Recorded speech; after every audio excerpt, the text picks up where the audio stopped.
आज मैं कबीर दास के बहुत बेहतरीन दोहा के माध्यम से आप सबको कुछ विचार देने की कोशिश कर रहा हूं।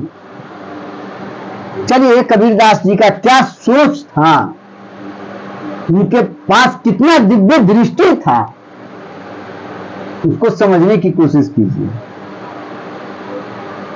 महान आदमी वही बनेगा, संसार का अमूल्य रतन वही बनेगा जो कबीर के दोहे को, उसके मर्म को समझेगा। पूरी वीडियो सुनने की कोशिश कीजिए।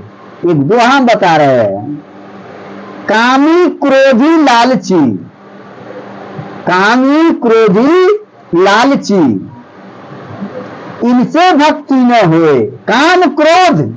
काम क्रोधी या कामी क्रोधी लालची, इनसे भक्ति न होए। भक्ति करे कोई बिरला सुरमा, भक्ति करे कोई बिरला सुरमा, जाति वरण कुल खोए, जाति वरण कुल खोए। इनका उद्देश्य क्या है, इस दोहा के माध्यम से आपको समझाने का मुख्य उद्देश्य क्या है।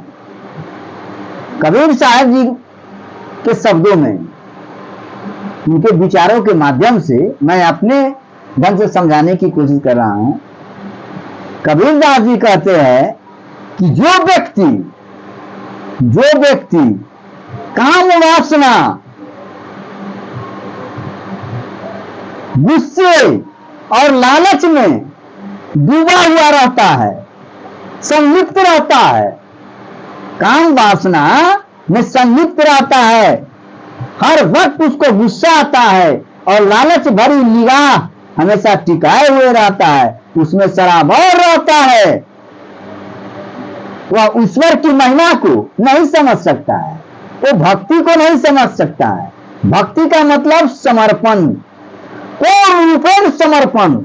और जिस उद्देश्य को आप पाना चाहते हैं, जिस लक्ष्य तक आप पहुंचना चाहते हैं, जिस सत्ता को आप हासिल करना चाहते हैं, तो इससे आप को दूर होना होगा, काम वासनाओं को तिरस्कृत करना होगा, पैरों तले कुचलना होगा, गुस्सा पर काबू करना होगा, लालच से कोसों दूर रहना होगा ना। ईश्वर के सच्ची भक्ति जानने के लिए इन तमाम चीजों से ऊपर उठ करके अपने आप को फना करना पड़ेगा। आप सच्ची भक्ति नहीं समझ सकते।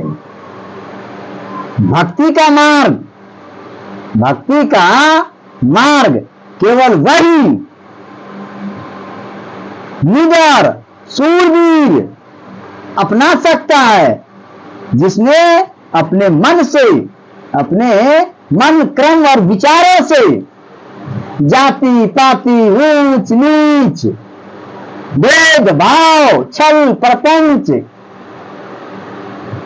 पाखंडवाद, अंधभक्ति, जामोद, अहंकार रहित होगा, उसका त्याग कर दिया होगा, वही महान हस्ती के रूप में उभर सकता है, वही उभरेगा। वही इंसान संसार के समस्त सुख को प्राप्ति कर सकता है। इस प्रकृति का जो सुख छुपा हुआ है, गूढ़ रहस्य छुपा हुआ है, उसको वो समझ सकता है। समझ करके संसारिक मोह माया से ऊपर उठ करके उस सुख की प्राप्ति कर सकता है। इसीलिए कबीर दास जी यहां नहीं है, कबीर एक काल है, खंड है। उस खंड को पढ़िए, समझिए, विचारिए। भक्ति के लिए बाहरी दिखावा या उच्च कुल की आवश्यकता नहीं होती है। महान बनने के लिए आपको उच्च कुल में जन्म लेने की कोई जरूरत नहीं है।